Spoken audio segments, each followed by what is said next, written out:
Okay, we'll go ahead and get started. I'm Harry Carver, and I am, I'm chair of the coordinators of Together Frankfort, and I appreciate y'all coming out tonight into our third in our series of Civics 101. Together Frankfort was organized about 6-7 years ago by a group of volunteers that were concerned about the state of our elections. A community meeting established two main goals for the group. One was to register folks to vote and also to provide accurate and timely information to educate voters. To this end, Together Frankfort has organized and hosted a variety of events designed to inform and engage citizens of Frankfort and Franklin County, including candidate forums and public discussions of a wide range of issues. Together Frankfort has sponsored demonstrations, letter writing campaigns, and other community events such as Earth Day with partner organizations. But above all, and Mary Lynn will attest to this, voter registration has been first and foremost the important goal of the organization. So we do invite you to join us. As Linda's sitting over there at the registration table, we would be happy to have you let us know who you are if we don't already, so we can tell you about events and perhaps get you to join and even contribute so we can continue to pay for things like these forums. The first two forums in the series, the first one we looked at the attempts at or the fears of the privatization of the plant board. The second was looking at the city manager, or our current form of government, the city manager form of government of the city of Frankfort, and what that meant, or what it means and what the alternatives are, which was a very interesting discussion. And I hope if you weren't able to be here, you can catch it on the Plant Board's YouTube channel, or you should be able to link it from the Together Frankfort website. So anyway, tonight is the third in our series, and we're going to talk about a little bit about local government and how it works. I think for a lot of folks, it's interesting when you have conversations with people about what's going on, and it's amazing how many people really are not sure of who is responsible for what. And with all of us living in Franklin County, even those of us that are in the city are also in the county, it becomes a little bit muddled and confusing. So tonight we have our two resident experts that are going to explain this all to us. We have Frankfort Mayor Lane Wilkerson, who was, I guess, elected in 2020, and so he's in the last year of his first term, and our judge executive, Michael Muller, who has been judge for, a year and a half now, a little over a year. So, so what I thought we'd do is let Lane talk a little bit first about the city and how the city government's organized, and then let Michael talk about county government and how it's organized, and then have time for questions, and also then lead into, and how it depends on how we handle it and how it flows, but we want to also have a discussion about the various boards and commissions under both the city and the county government, so folks can better understand what they all are and how to perhaps volunteer, because I know both of you are always are looking for folks to serve, and those our local governments don't function without folks volunteering to serve on these boards. So we'll look into that too. So I'm going to let Lane, our mayor, start.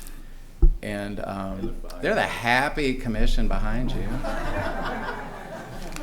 We'll make sure you saw that before you started. That's a big face. So, here, I'll make you more comfortable. I'll put the city organizational chart. Is that better? Okay, that's better. But before that, City of Frankfort is. I guess we should introduce them. Right. And so as we were here for the last meeting, and there was the city manager versus strong mayor form of government. Frankfort does have a city manager form of government, and that means we have a 5-person commission that sets the legislative policy and serves as the executive board of the city. And it's the mayor and 4 commissioners. The top, it's a nonpartisan, so the top 4 vote getters in the commission race serve on the board. It's a 2-year term. The mayor's a 4-year term. And of course we have Commissioner Waldridge, who is here, Patricia Waldridge, Commissioner Kelly May, and Commissioner Lisa Unger, and Commissioner Kyle Thompson. And we all actually were all elected in 2020 and re-elected again in 2022. So I hope that's a sign that people are content or happy, excited about the way things are going. And Frankfort is a formerly second-class city, and now a home rule city. And what that means, it's kind of, it doesn't necessarily mean the size, but we are a site. Louisville and Lexington are the larger cities, and then there's the home rule cities. And Frankfort's one of the larger one of those. I think we're the 11th largest city in the Commonwealth now. And our budget is approximately $46 million, not including sewer. So if you ever hear other cities talk about their budgets and if they seem a lot larger than ours, sometimes that they're including utilities as well. But we do not have sewer included in that. If we did, it would be over $80 million in budget and expenses. So we do oversee the sewer department. We approve the rates. We approve the bonding, and we approve the loans. And we also have the plant board, of course, which is our utility that we created 80 years ago. And you probably heard a lot about that, including the meeting you had 2 meetings ago. But that's whereas the sewer, we oversee the rates, approve the loan and expenditures. The plant board, we do not. It's a separate entity. And as you can see from the organizational chart, we do have, there is one, you see the mayor and the commissioners at the top level. On the left there, that is the emergency management, and that is, it answers to the mayor. That's Ray Kinney. He's our emergency management director. It's a right now with the judge executive as well. So we both appoint Ray Kinney and oversee that department. So, for all intents and purposes, the mayor and the commissioners, we are 1 vote each, and the mayor does have some extra duties in terms of signing contracts and doing the ceremonial events. But also, if in a state of emergency, the mayor does have extra powers. And typically, we don't have that. When I did come in 2021, we were in a state of emergency, so there was extra powers in that regard. But for the most part, you don't see that. It really helps in terms of expenditures if you needed to make a purchase. Right now, we are under a state of emergency right now, and it has to do with the rock slide. And so we declared an emergency there. You don't hear about that much, but it will enable us, if we needed to act quickly, we could do so without having to go to get approval from the entire commission and hold a special meeting. And then below that, we have now, typically we have one city manager who is, sometimes people refer to as the CEO, really is the CAO, it's the Chief Administrative Officer that runs the day-to-day, takes the policy that the city commission puts forth and executes it, and that manages the staff, sets the budget, and really runs the city on a day-to-day basis. We also have to the left of that our city attorney, Laura Milam, or our city manager is Jason Monroe, who we made permanent last year. He's our former fire chief. And Laura Milam is our city attorney, and she also works she's one of the officers that we actually hire that really answers to the city manager, but also to the commission to an extent, because we have to have her input on certain things that we do. Last year, when we hired our new city manager, we also elected to hire an assistant city manager. And this is a position we did put into the budget last year. We didn't act on it at that time, going into fiscal year 24. But when we had the opportunity to hire a permanent city manager, we thought it'd be a good idea to have an assistant city manager to bolster that position, because it is a taxing position. As you can see underneath there's 11 departments that directly report to the city manager, and we thought it would be a good idea to, if you have kind of an internal city manager that deals with the day-to-day and really is the working on the things that move quickly. Like think about service-related things with Public Works. Think of a pothole needs fixing, contact the city manager, he'll direct the right step. And then we also, the assistant city manager, I think of it as more of a long-term project-based person who can really be working on the long, the things that, thinking fast and slow, the book. There's the fast thinking and the slow thinking. That assistant city manager is really that person that's going to be the slow thinker and really help us develop these big projects that we have, and can put the time into that and allow the city manager to deal with the real day-to-day stuff and the staff. So far it's working fantastically, and we're very, very pleased with it.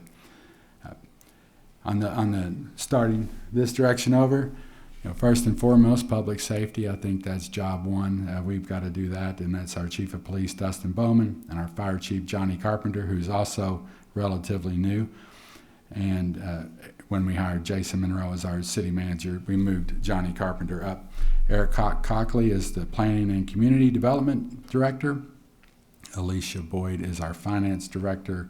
Sean Pickens oversees the parks, and if you can see underneath his domain there, he has 5 divisions there: athletics, parks, museum of historic sites, aquatic center, golf course. So that's a big department there.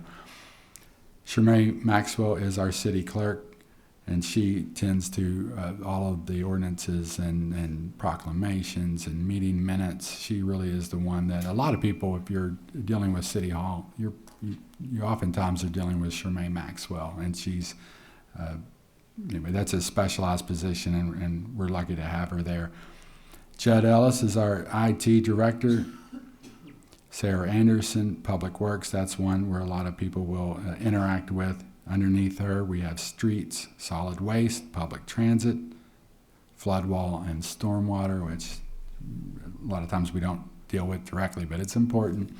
And that's our garage and our building maintenance as well. But really, streets, solid waste, those are things that get a lot of attention. Kathy Fields is our HR director. Most people don't interact with her on a day-to-day basis, but it's hugely important to the city.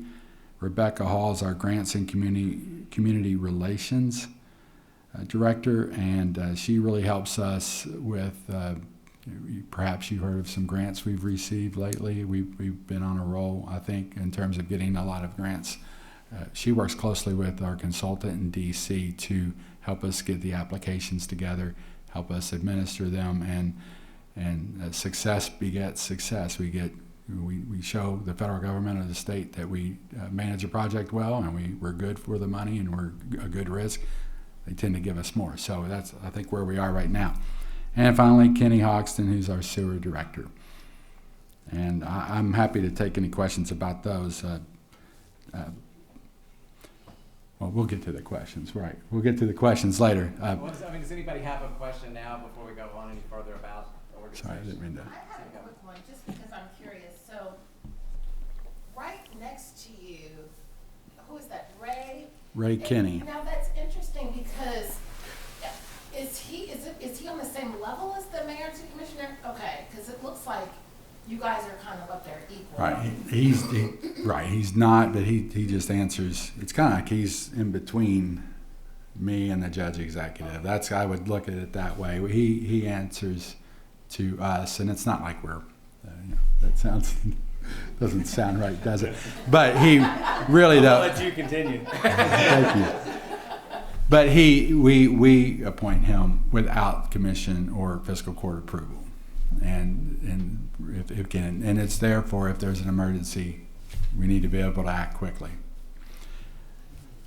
And I will point out we do have the city commission meets by ordinance twice a month. We meet every second Monday and every fourth Monday. The second Monday is our work session, and that's typically designed to be more of the looser discussion, working on policy, asking more questions, really exploring the, bringing staff in, asking more questions, and developing the policy. The voting meeting, the fourth Monday, is more of the, okay, we've already talked about that, we've moved things to the voting meeting, and then we're knocking them down, we're voting them, and that's typically a faster meeting. We just recently, and historically, both meetings have started at 5 p.m. We just, we had a first reading last month. We're having our second reading this Monday to make it permanent, well, for now permanent, The work session, so the second Monday, would start at 3 o'clock. Because most work sessions typically run a little bit longer, and we realize that we want to be adaptable to the public. We want to make sure the public's included. We also have staff too that sometimes if these meetings go 4 hours, we don't want to keep staff there till 9 p.m. if they've already been there at 8:30 in the morning. So there's a balance there, and we're trying this out at 3 p.m. and seeing how that goes. So that's a good start. I'll give my colleague, Judge Michael Mueller, the floor if he wants to talk. Thank you, Mayor. So I want to say thank you to everybody. I didn't know what to expect when I got here. I'll get over there. Okay. So there's myself with the court and my deputy judge, and I'll go over all that. So before we begin, I want to recognize the candidates that are running in a campaign right now, because I think it's important to show everybody who's here. Delvin is here. He's running for City Commission. Christy Poe is here. Anne-Marie Rosen is here, and I believe Commissioner Walters is here, and obviously the mayor. So I always want to commend everybody who comes to functions and who's organized in the organization. So basically, I'm Michael Mueller. I never thought I'd be sitting here. I never thought I'd be talking to you all. I'm a construction. What? Landscape construction's been my background my entire life, 30-some years in the horticulture industry. Got involved in politics, never thought I would. My father told me never to get involved in politics. He was in federal, in Washington, D.C. But, became a magistrate the last 4 years. I figured I could continue with my business and make a difference. Pretty quick, I didn't like the direction Franklin County was going. So here I am. So we made a decision. We ran a great campaign, and here we are. So couldn't be happier. It's a lot of stress. It's a full-time position. That's where we're a little bit different. I have a great staff. We have about a $32 million budget. Again, the 6 magistrates, and Harry, you want to help me here? So I brought some handouts as we go, but I wanted to bring, this is the new magisterial district map. So where magistrates are different is that we oversee the county and the city. So everybody has city and county voters. So that's where the magistrates are different. And just rip it, Harry. So a lot of people don't realize that, they think just the county magistrates, county only. But here are the new districts, basically. If I go through in my head, District 1 is Squire Sherry Sebastian. District 2 is J.W. Blackburn. District 3 is Kelly Dykes. 4 is Richard Tanner, I believe. 5, Scotty Tracy. And 6, Eric Wisman. I think I got that right. So if I didn't, I apologize. It's a lot to keep up with. So and then I can pass some more stuff out. So basically, they spent the last year trying to get the districts better. We had to redistrict because they wanted everybody to be within a certain number of each other. So last voting session, there were some magisterial districts that were 10,000 voters, some that were 7,000. So everyone's right around 8,500 registered voters right now. So it's a lot better. Like I said, full-time position. I get to pick 2 employees. Deputy Jack Kennedy is my right hand. Couldn't do it without him. Mitzi Jevedin's my executive assistant. Same thing. It's great to have a great staff. We've been taking a lot of time building our team. We have a lot of new people. There's a lot of people, when we won, decided to retire and things like that, and that's just the way it goes. So it's been good, though. We have a very, very good team, a fresh team. One of the things that I am doing a little, what is that? Where'd you get that from? I've never even seen that. Huh. I'm not going to follow that because I've never seen it. Anyway, it's probably right. I mean, that's fine. I'm not big into like the pie chart. I'm just a regular person like everybody else.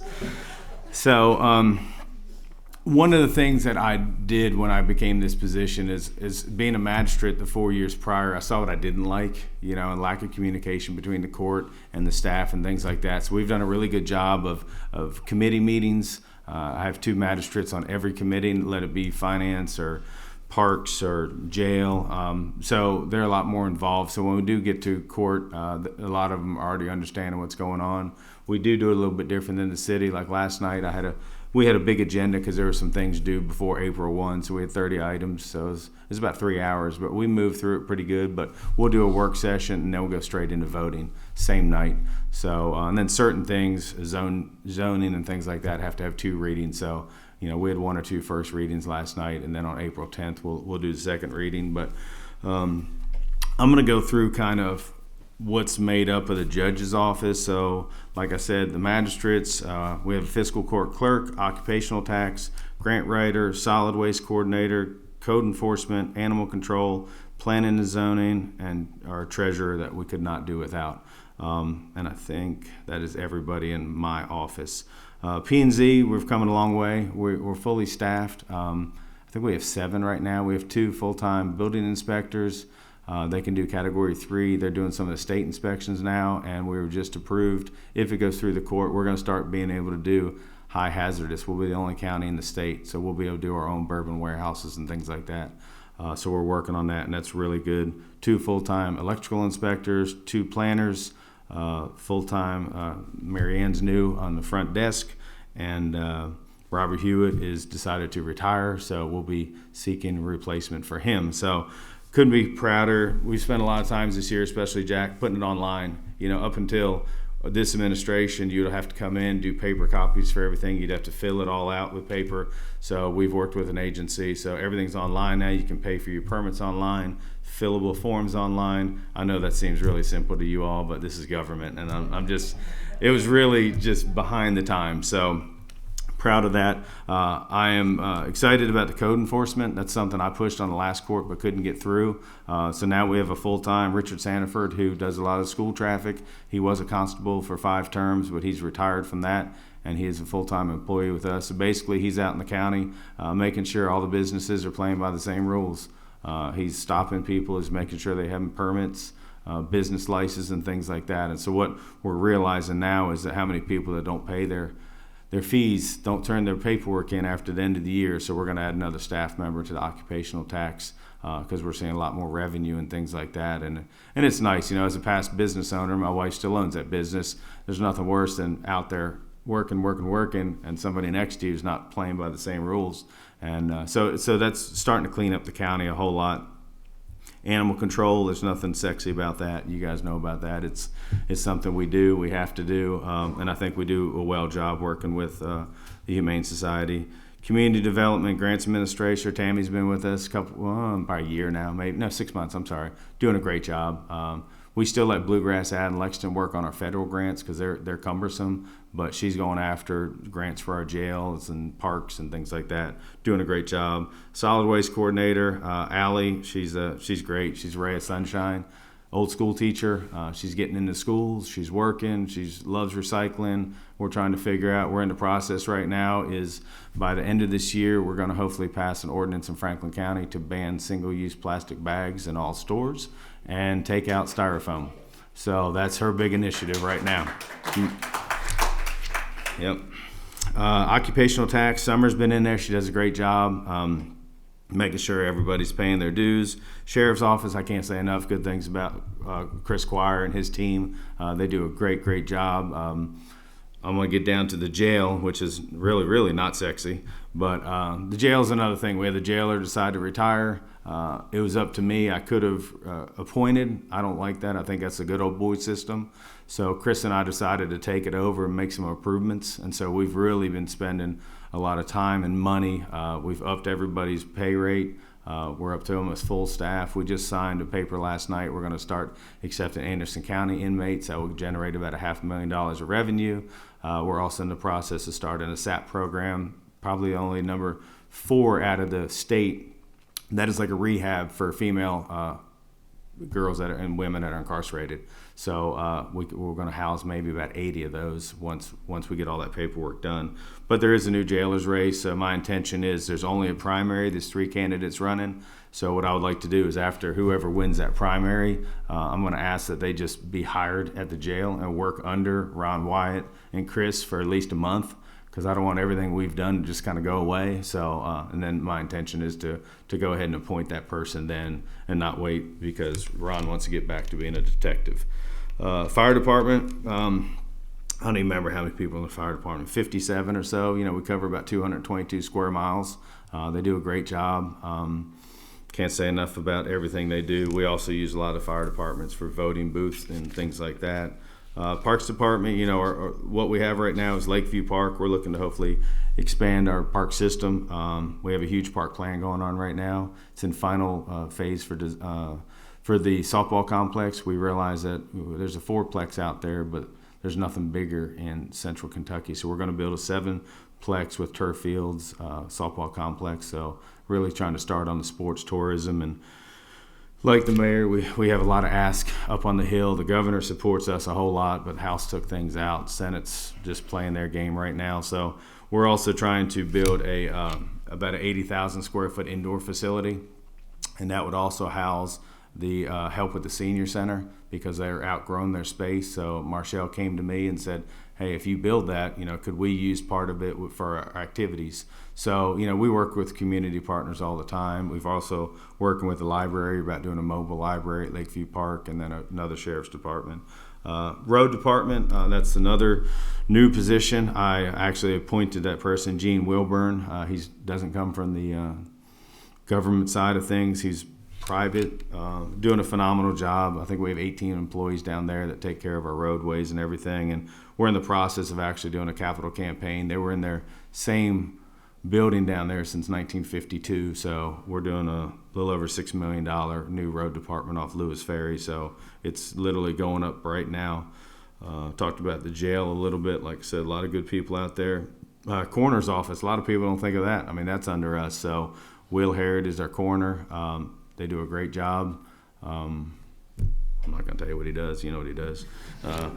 Clerk's office, Jeff Hancock is also affiliated with us. Even though he's another elected official, he does a great job. They just went through a big thing with Kedva. It's the first time they've been using a computer system at motor vehicles that was over 40-some years old. It was literally like a green screen. They couldn't even, like if Lane came down there to see about vehicles, unless he had a specific plate number, they couldn't even look up all the vehicles he had. Like, it was so outdated. So everyone in the state closed down for it was almost 3 weeks right at the first of the year. It's kind of a big deal, but it's finally up and running. They're doing a great job. Plus they do our voting thing. So I brought here, if Harry wants to pass some of these out. So we have voting locations, things like that. You can pass those out for me, Harry. I also have, you want to do all these at the same time? Also have, proud of my team, they came up with like a business guide. It's kind of cool. So, you know, if anybody comes to town, it's just helpful phone numbers, email addresses, things like that, because we always hear all the time, you know, even Chamber and downtown Frankfort and things like that. So it's kind of a little cheat sheet for everybody as far as who you need to call and things like that. I'm kind of with the mayor. I mean, I'd rather just make this Q&A. I don't think y'all want to sit here and listen to me talk. But the governments are different. I think that's the point of tonight is, you know, how the city runs and how the county runs. I think they both do a really good job, and we both have great teams. It's just we're all trying to get to the same thing. I also want to point out, and I commend the mayor, we meet at least every other week. I mean, we were in a meeting at 8:30 this morning with the school superintendent. So I think that's something that a lot of y'all that have been in Frankfort and Franklin County for a long time, there's been an issue with the mayor and the judges talking to each other, and I think that we've done a good job of breaking that barrier and working together on projects. You know, we have 3 hotels being built right now on the east side alone. Couldn't tell you last time things were built in this community. So there's a lot of action going on.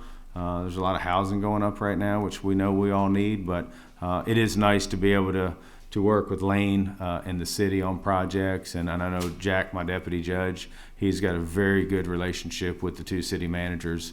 He can call them and work anything out together. So I think that's a nice thing to add. But Harry, I'm gonna let you take it.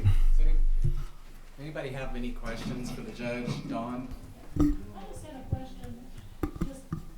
Have y'all ever considered separating the work session from the voting session? Because by having the voting session right back to back with the work session, it doesn't give the public any chance to have any real input and study the issues and then get back to the law. Okay, the question was, for those of you that couldn't hear, that Dawn was asking about separating, the fiscal court separating their work sessions from the voting sessions, because the judge says they kind of roll right into each other the way it's set up now, correct? Yeah, that is correct. No, I haven't. I really haven't. You know, we give all of our, one of my pet peeves on the last court was we would receive our information less than 24 hours prior to a meeting. So we do a good job of getting our information out to the board, to our magistrates on Friday afternoons for a Wednesday or Thursday meeting. We're meeting a lot more often. We meet almost every 2 weeks now. It was every 3 weeks. So we're trying to move things along a little bit better. But no, it's interesting. I haven't thought about that, but it's definitely something to take into consideration. Barbara? What are the opportunities for input, from citizen input in both governments? Where can we show up and tell you what's on our mind? Did everybody hear that? Barbara was asking about the opportunities for citizens to have input into both city and county government. What are the mechanisms for that? One, the official way would be at one of our either work session, one of our meetings, you can show up. We have citizens' comments. Typically, it's limited to 5 minutes, and you can come talk about just about anything. And Both work session and the yes, and only reason that wouldn't apply is if we were having a special meeting, and that just is if we've changed the time or if it was a specific topic. It'd have to be noticed as a special meeting, and then you could only come speak about a topic on the agenda. And the same for us. We couldn't discuss anything but the agenda. But if it's a regular meeting, the second or fourth Monday of the month at the scheduled time, then anybody can come speak about anything and put it on our radar if you haven't already. And of course, emails are always, we get a lot of emails now. It used to be, I think when I took this position, or when I was elected, I thought that I'd be getting calls all night and about whatever topic, but I found it really is just emails, and people do send emails frequently, and that's most of the time how we find out about something first. When you do come in to talk about whatever you want to talk about at the meeting,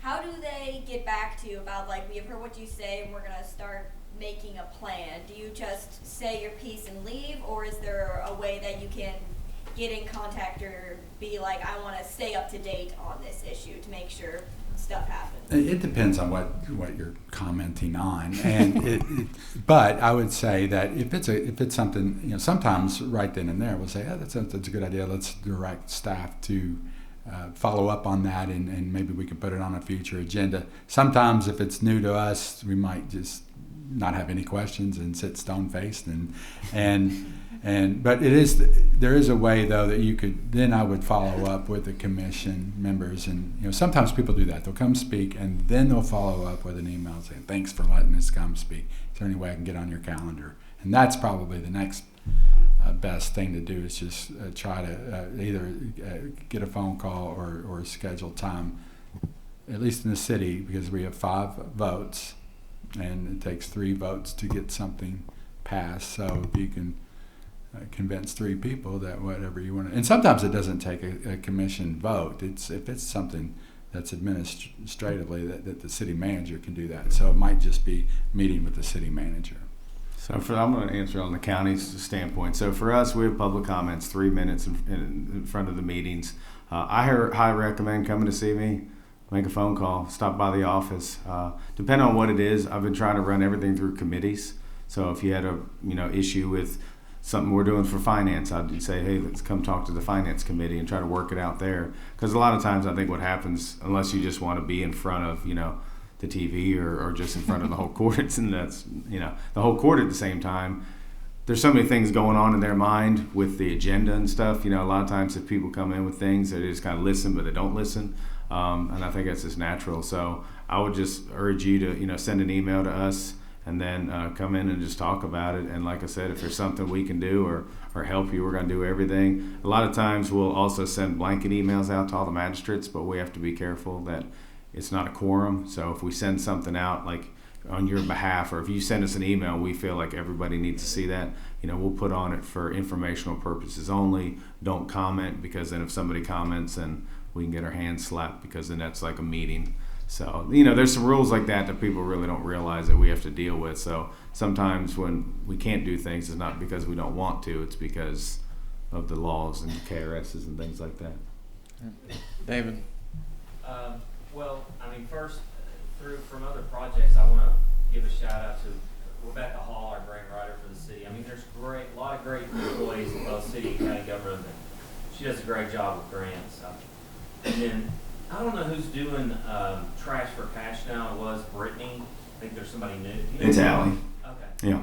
Also a rock star Mhm. and a great program. But I thought I would ask you guys to kind of explain where some of the boundaries lie. For example, some things are shared. I think that if there's an emergency, it's shared. But fire department runs, that sort of thing. In some cases, they're shared. How's that done? There's a mutual aid agreement where that I guess the first ones that can arrive on the scene would, if it's a fire or something like that, emergency services, it's going to be. Now, the city operates the EMS, so it's going to be a city ambulance going out to those, and we share internally the cost on that. There's a split. But if it's an emergency, EMS is going to go. Now, the fire department depends on where it is, but really it's the one who can get there the quickest. And I will say, I want to give a shout out to the fire and police, because similar to the mayor and the judge right now, we have a fire department that's working well together, and a sheriff and a police chief for the city that are working very well together. And a lot of people might not realize that, but it's been an issue over many years. There's a lot of people who just, this is my turf, that's your turf. And I think those are finally done, and I think everybody's working together. So, we're looking to do something in a couple weeks, and, I want the sheriff's department there. So the sheriff's department has a good enough relationship with the city that the city can help cover the routes, while we have a meeting, things like that. But up until these administrations, that wouldn't have happened before. So it is nice to see everybody working together. I guess before we get too far along, let's go to do a little bit on boards and commissions, because that's a lot. There's a number of those where they're shared as well. Let me go, where is the... Before we start, I do want to say, as far as the boards, people say, a lot of times the boards are the boards or whatever, but what they need to realize is that's basically a right hand to the governing body. So, for the county, and I'm sure Lane's the same way, when we put somebody on a board, we want the best qualified people we can get, because ultimately they're there representing us. And that's a lot. Now, that's the city of Yeah, it's Frankfort city. boards and commissions, Yeah. and I think there's probably 15 up there, 13. But the bottom two, the Capital City Museum Board, which I used to be the president of, and I used to serve on that, and the Franklin County Humane Society, we don't make the appointments to that board.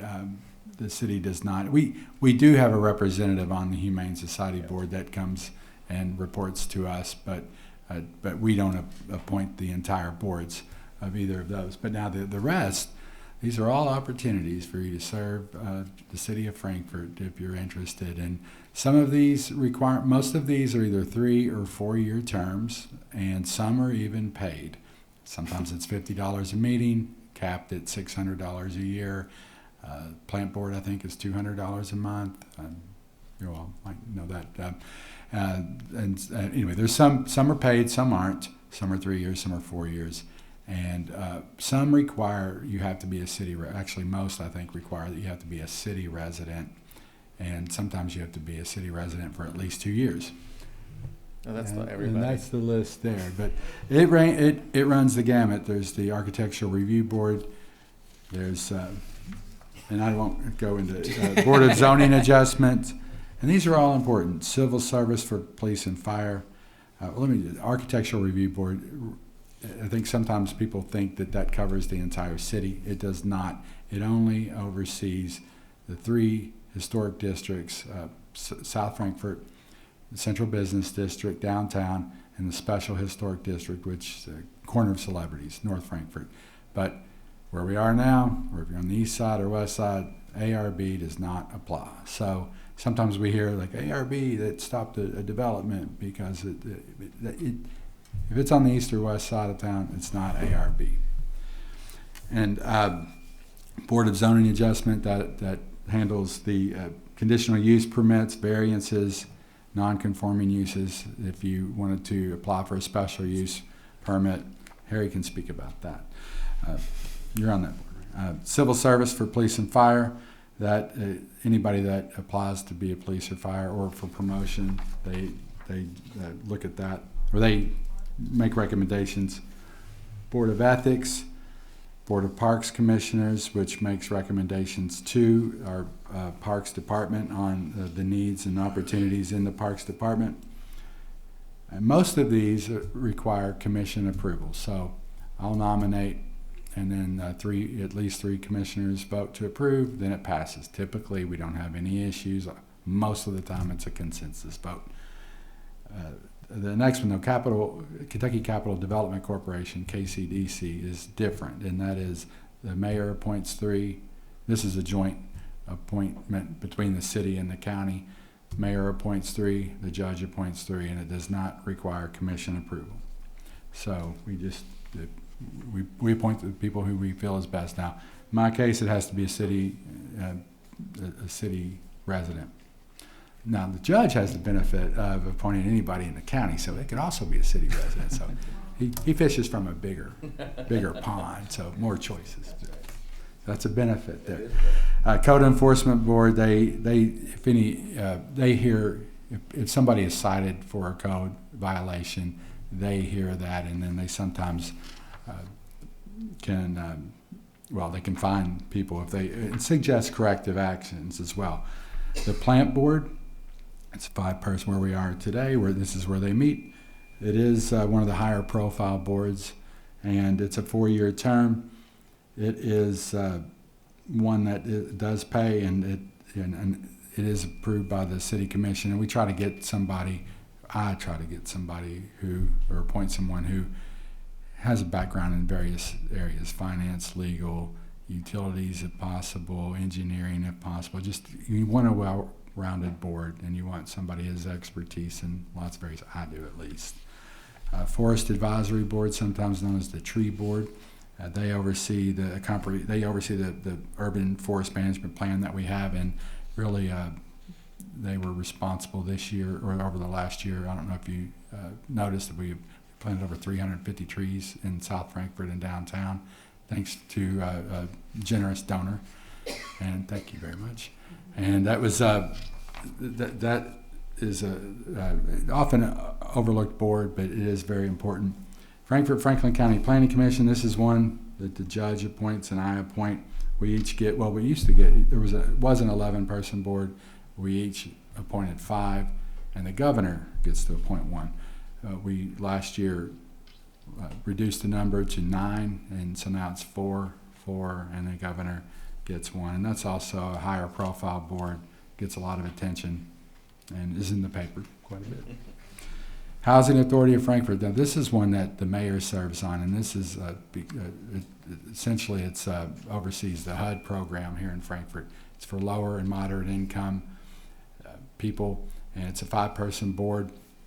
And this oversees our public housing and our Section 8 housing. And right now, I think it has more importance than ever because of the housing need.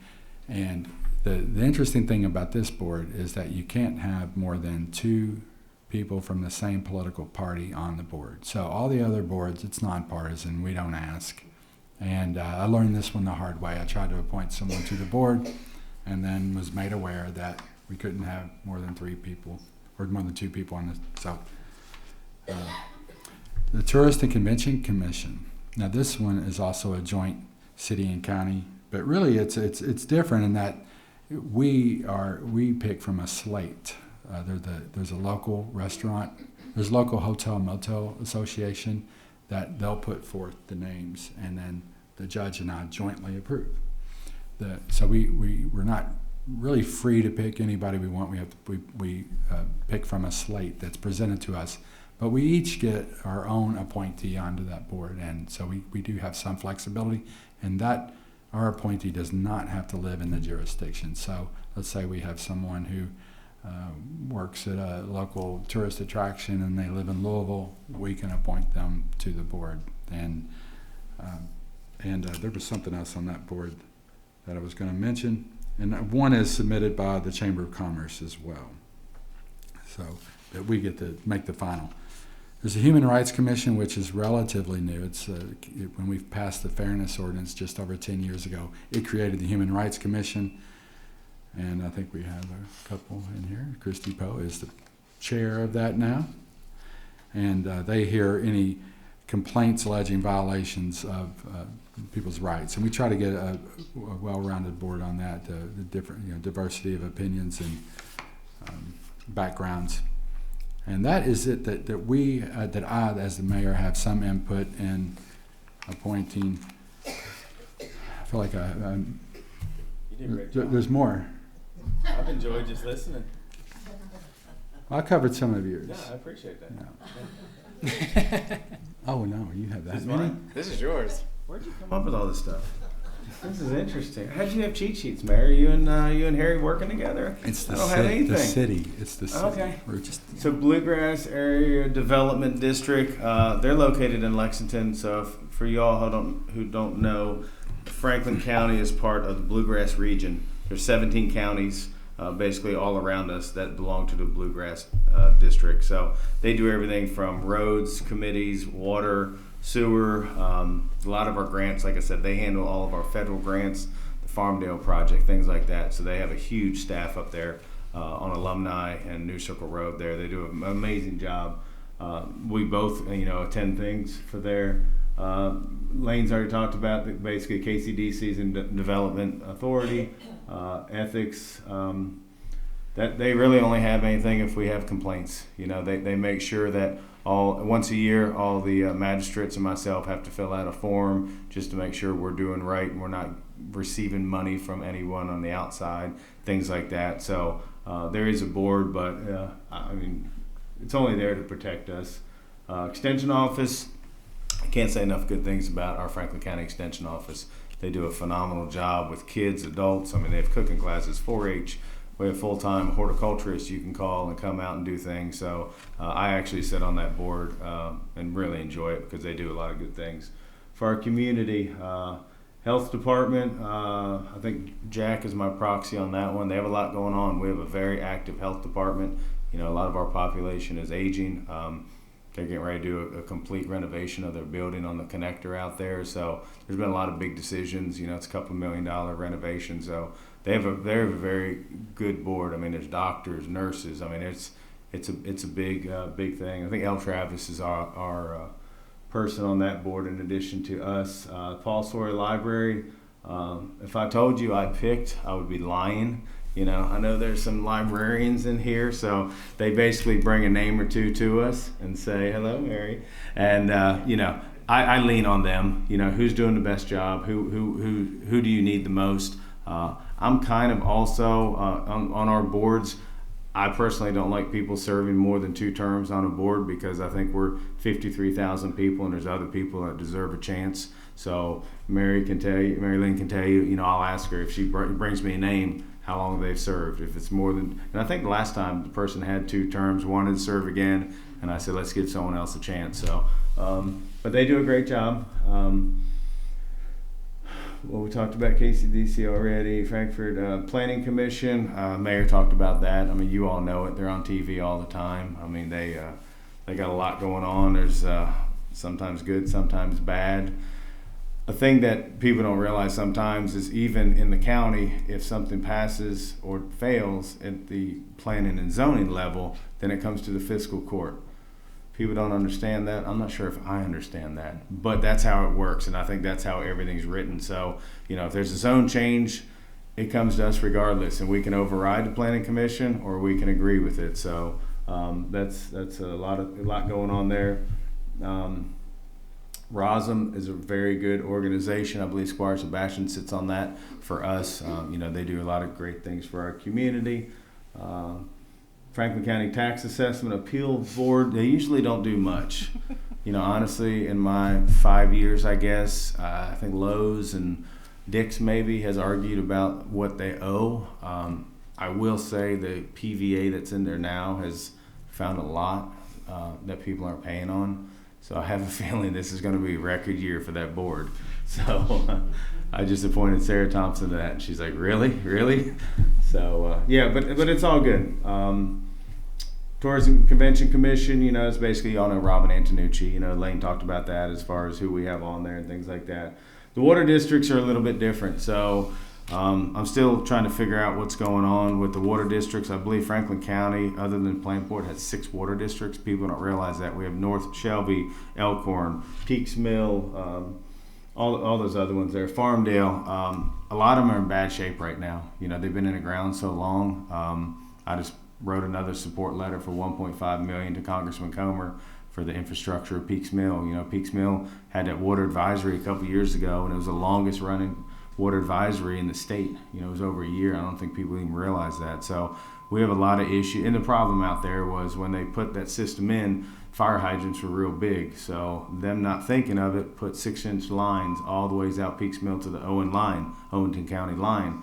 Well, the water just stays stagnant. There's not enough homes out there. So there's bad bacteria and things like that in there. So it's an issue. I've been working with them and a consultant. I would like to consolidate them into one big one, keep them independent. So we're working on some of those structures, have one admin office to save money, you know, have certain, like one of them has a bunch of equipment and some of them don't. They have people. So trying to put them all together just to help each other because they're all basically doing the same thing. And then the Humane Society, you know, we have, I think Andy Breek is our rep on that, but they do a great job on their own, so she kind of gives us some updates and things like that. But again, I want to reiterate, when people say, how do we get involved in the community and things like that, I think first step for anybody is, in addition to attending meetings, is ask to get on boards. You know, there's a lot of times, and I have openings right now on multiple boards, and it's hard to think that it's hard to find people to step up, but that's really what we need is people that I think Mary Robinson, she's back there. She's newly on one of our boards, and I very much appreciate you agreeing to be on that board because we need good people to be on there and represent us. I mean, because ultimately that's what it is. But some of these boards are easy, some of them aren't. So that's a great way to get involved in the community. Is there, for both of y'all, is there a specific process for people that want to serve on a board? Ours is online. If you just go online, there's an application, and you just write like what board you want to put in for. It's the same form for everybody. It asks some questions and things like that, but basically there's an area. So if you want to be on a specific board, and if there's no openings, we keep them. And every time there's a board opening, you know, I call Mitzi and she has a folder and she'll bring them back out. And then if we decide on somebody, then we'll call them and see if they're still interested. So. Right, and it depends on the board, but most of the time there's an application that we have online. Sometimes it requires a resume, sometimes it requires an affidavit that you live in the city or that you would abide by you're qualified to do it. And I would encourage people, we don't have an abundance of applications just waiting to pick from. It is oftentimes, if we have an opening, either somebody's terming out, doesn't want to be reappointed, or if somebody resigns, usually we don't have an application just waiting, and it's up to us. We go seeking, and sometimes that's just not the best way to do it. You know, we're in a room with all of you all. You all are engaged. You're here on a Thursday night. I know there's probably other things you could be doing. We're going to think about people like you. But there are so many people in our community that, in the city of Frankfort, there's almost 29,000 people.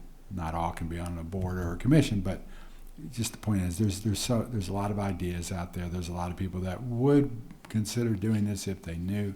And it's up to the city to do a better job getting the word out. And perhaps social media, we need to make people aware when there are terms coming up or that will expire. And I think just recently, though, we did have a resignation from one of our boards, and we happened to have an application that somebody had already put in for, so that one made it relatively easy, but it was just one application. And that point is, we could use more.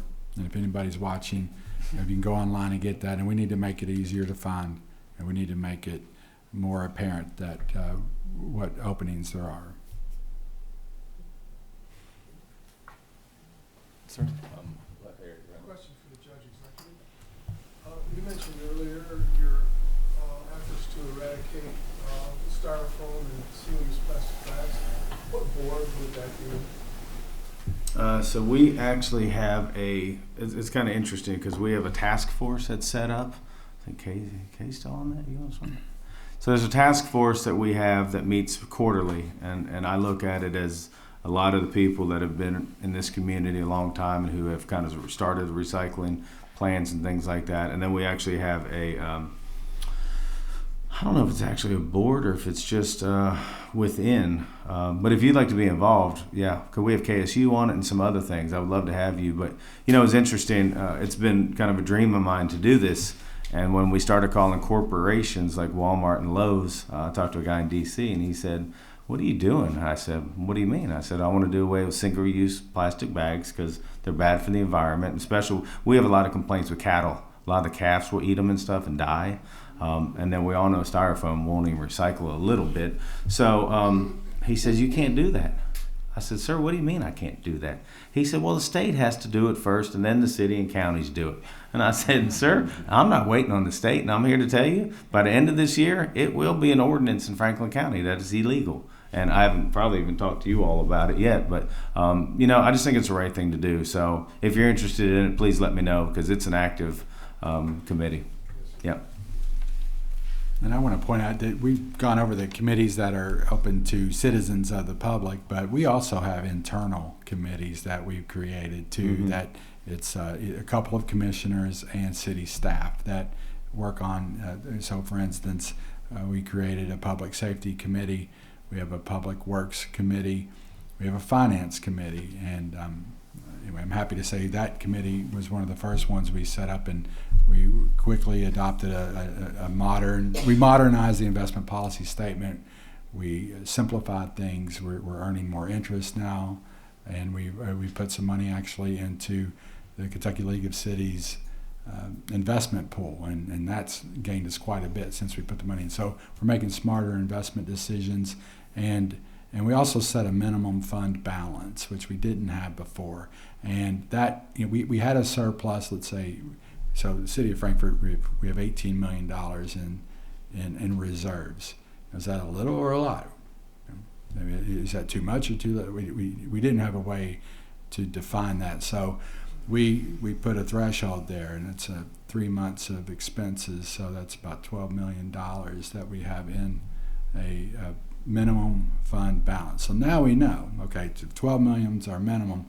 We've got some excess there that we can put to use, because if it's just in an account earning interest, I guess that's good if you're a saver, but the city government needs to make investments in our people, and if not, then we need to lower taxes. But there's a more productive use for that money. So Finance Committee helped start that, and I'm proud to say that we just had our bond rating reaffirmed at AA, which is stronger than a lot of the communities around us, and that's a testament to Frankfort.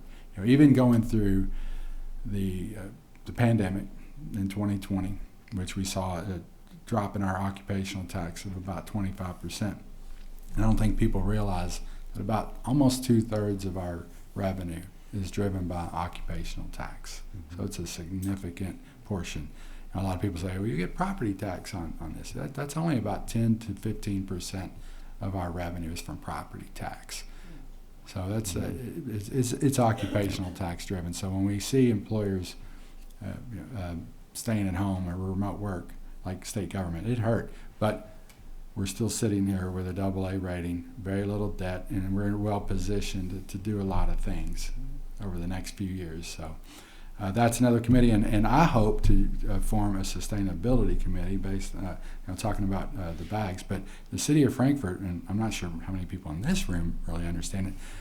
2 years ago, we passed a resolution to go 100% clean energy by 2030, and that's the most aggressive one that I'm aware of in the state.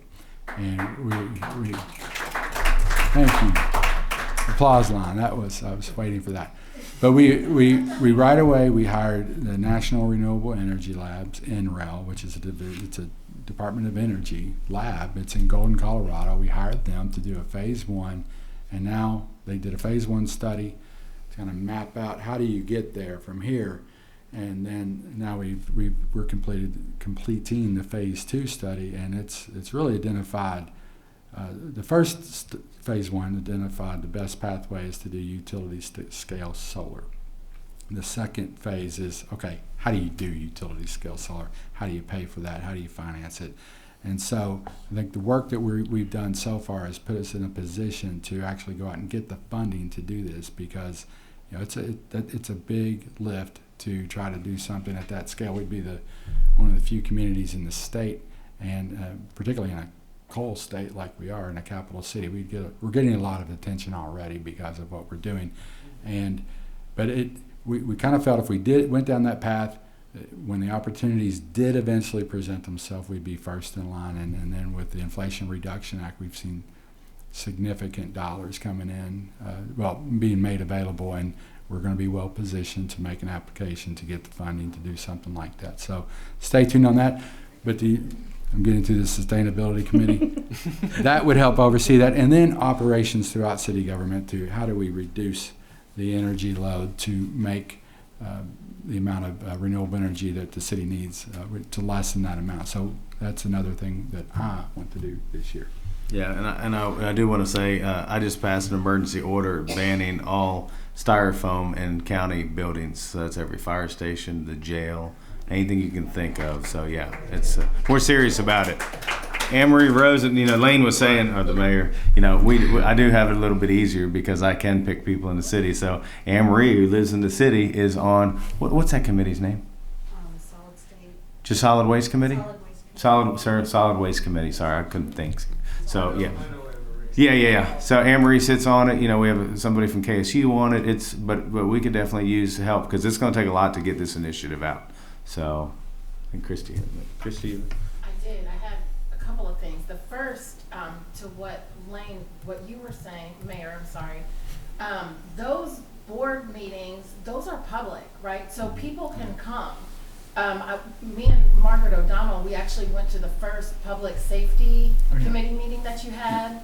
And it was enlightening for us. I just wanted to see what types of things they were going to discuss. But even our HRC meetings, those are public. So if you go on to the city site and you look at the boards and committees and you see when their meetings are, anyone can attend, and you all probably should, just to know what's going on. That's my first thing. Second thing, and of course I just pushed one of them out of my head, so it's probably good. But for HRC, one of our concerns has always been that we are only able to assist people who live in the city. The county does not have an HRC committee. They don't have. I'll tell everybody what HRC is. Human Rights Commission. I'm sorry. Just making sure.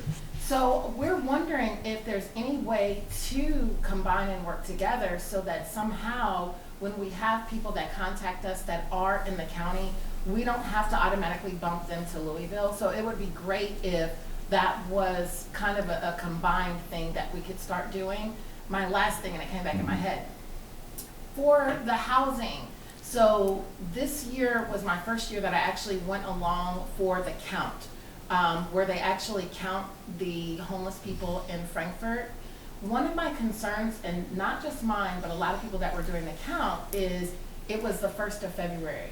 So of course, it's freezing cold. A lot of people, thank goodness, a lot of facilities do open up their doors when the temperature is 35 and below, meaning you're not going to find people in the street. The problem with that is if that count, if our budget is dependent on the count and the people that you find, and that's when it is every year, and you're finding less people, that means you're getting less funding, and that's inaccurate. So we were wondering if the date for the count couldn't be moved to the summer months where you actually have, a more reflective amount of people that are outside. Although I think that, if I recall, that's a national date that is done across the country that day. I didn't know why we did it in February, but that sounds. And I should point out we have an affordable housing committee as well. It meets tomorrow afternoon. Yeah. Does it? 1 o'clock. Where? City Hall. City Hall. I want to follow that one. And those internal committees, almost everything is at City Hall. That's it. It's at 1 Except o'clock, for and the planning board, too. the city manager's been great about making sure that the folks that show up from the public have a role in the committee. So, be there, Barbara. Since that subject has been broached, 20 years ago, Joe Robinson got a group together to start a women's shelter. Then the federal government decided a few years ago that we could not require people, women who came to that shelter, to be sober, to stop drinking, and to not take drugs. Well, that's ridiculous, as they are now finding. The money stream that's coming down now, they're finding it doesn't work if you don't have the support systems and the rules to require people to get sober and go into treatment. So the women's shelter evolved, because we weren't going to run a shelter where we couldn't control anything like that, evolved into a treatment center. And as an aside, 85% of the people who went through the women's shelter had substance abuse problems, so it was practical, and we went for that revenue stream. So the Simon House then took over the emergency shelter. It is now being shut down the 1st of May, May the 31st. end of May. And there is not going to be any place for women to go for emergency shelter. If you go to the Simon House, that's for pregnant women and women with children, and you have to go through an application process, so she can't take people right off the street. So we're right back where we were 20 years ago, when a police officer called Joe Robinson and said, "What do I do with this woman that's sleeping under a bridge?" So our local government hasn't seen this as a priority. There's no money coming from our local government to help with emergency shelter. And I think it's a real problem for the capital city, because at the end of May, there is not going to be a place for these people to go. So, how can you help? Well, I mean, I'm not exactly sure where everything is. I will say local government did help. We provided a building. We both spent hundreds of thousands of dollars on getting that building ready. There hasn't been a whole lot of communication. I think what's going on, I've heard that the board potentially didn't raise funds like they were hoping to be raised. So I don't want to put all the blame on local government, please, you know. So it is a thing. It is something we need to talk about and figure out. You're right, we probably haven't given it as much attention because up until this point, they've taken care of it, you know, but I think we're probably at a crossroads where we need to really kind of look at that and figure that out. So I appreciate you bringing it up. And I would say, you know, as far as I'm aware, the city gave everything that was asked of the city by the Simon House. Okay, I do know that, and I should have said this, that you all have given money in the past. My understanding is now that there are no funds. So, No one's reached out to say they want the funds because I don't think that anybody has a plan to continue the program on. And that's unless I'm misunderstanding it, there's no one to give the funds to. okay. Is there, Brenda, is there an ask in front of the city now that, I'm not aware of it and I haven't had any meetings with anyone because. We had a meeting with Jason, Yeah. and you know, we would like to be on the budget, thank you, for both of you. Because we are still gonna have to continue, with the Campbell House and with the community outreach. We don't have funds to keep the emergency shelter going. We will hopefully have some limited funds to do some hotel stays for emergencies, but we don't have funds. Have you filled any requests out yet? Because now is when we're looking at them. I did one for the regular grant. You did? Yeah. Okay, then we should have it. So yeah, we haven't got into that. You know, we're in budgets now. I finished 2 days ago with all of our department heads. April 1, 2, and 3 Finance Committee for county. We'll sit down and go over budgets, and then we'll do a committee of the whole, and that's when all the ask will be looked at. So yeah, I'm going to make sure you have yours in there, because if it's not in there, we can't give it. I know we're expensive. I know it is, but I tried to mention to people in both, if the Safer Kentucky passes, it's going to be a budget buster for both of you. No, and I know, speaking for myself, I mean, of course we want to support. And now, what you're talking about is doing the normal subsidy like we would do when we get requests from various nonprofits and we allocate a certain amount every year. But what you're talking about doing with an emergency shelter, I think this is a whole other thing that this is a city, county needs to come together and with the nonprofits and churches and figure out, okay, how are we going to handle this situation? Because this is much bigger. Now, a couple of years ago when we helped create the CARES Coalition, my hope was that would be an organization that would the big organizations, including Access, the Simon House, the Women's Shelter, Sunshine Center, I'm probably forgetting one, but that they would all come together and be a super organization to oversee, help allocate the resources to make the most efficient use of our resources here, to optimize it. And that was my hope when we created that. That was my thinking. So if that's not the organization, then we need to find out what is the organization.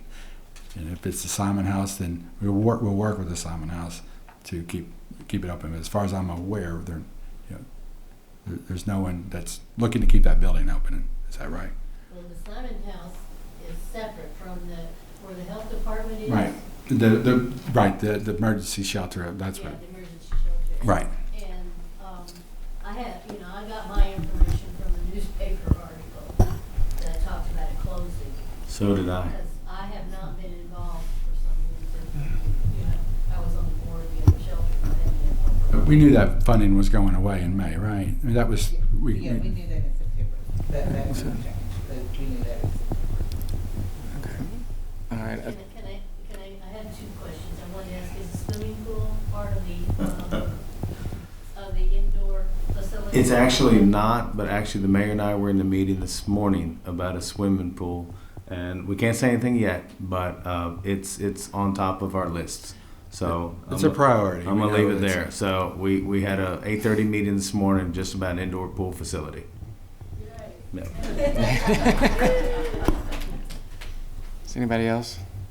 Anna Marie. What do you do when things are going on where either nothing's happening or it's taking forever, or just going in a different direction than you thought? Like commission board or one of For the people you've worked with.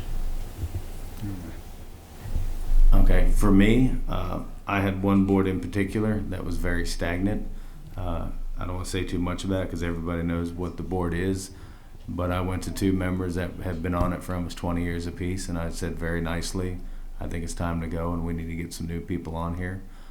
It took a couple months, but they came around and they handed me their resignation letters, and now I have good people on that board. So it's not an easy thing to do, especially coming in first term, and you respect these people, but it just was time. So that for me, I'm not afraid to ask somebody or have a conversation to say, it's time to go. And we learned too. I wish I could say every appointment I've made I've been 100% thrilled with, and that's no knocking anyone there. Like that. You better watch out. Right, but you just learn to try to get a good mix of people and not have people that are domineering or that allow all sides to be heard, and that's the most important. For me, that's the most important thing. I tell people, look, I don't expect you to go in there and do my bidding on a board. I just want people to be able to say that you're objective, you're qualified, you're prepared, you show up, and really, I want you to be unassailable from a character standpoint, where people can't say, well, they were unprepared and not knowledgeable, and that's all I ask. And then once they're on the board, I trust them to vote how they feel they should. And Is there some sort of reason why things like emergency shelters and homeless shelters and things of that sort are dependent upon churches and nonprofits as opposed to being an actual governmental department? homeless services, emergency services? Is there some I'm just asking, I don't know. Is there some reason why it looks like that? Because it seems to me like every year, the nonprofits are going to the governments and saying, can you help us? And so is there some reason why it's that way as opposed to having city, county, joint, let's take care of homeless emergency needs in our community with maybe it's because it's always been that way, I don't know. So I'm just wondering, is there some law that says it has to be done the way it is, or? Is there an attorney in here? I'm not aware of any law, but I think it is, that's just the way charities and nonprofits have handled that, and it's a question of what's the government's role in that.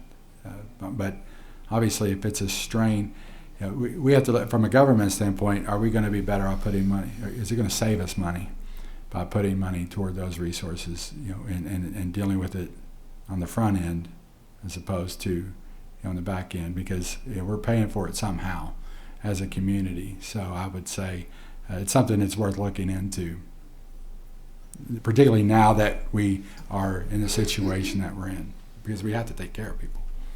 Yeah. Right, and that's what I was wondering, is there some reason why it doesn't,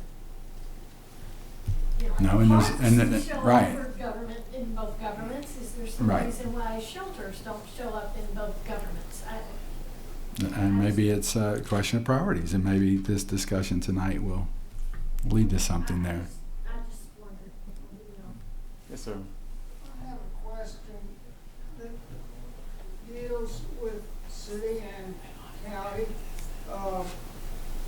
I left the Division of Water 2 years ago, and I was working on the Farmdale project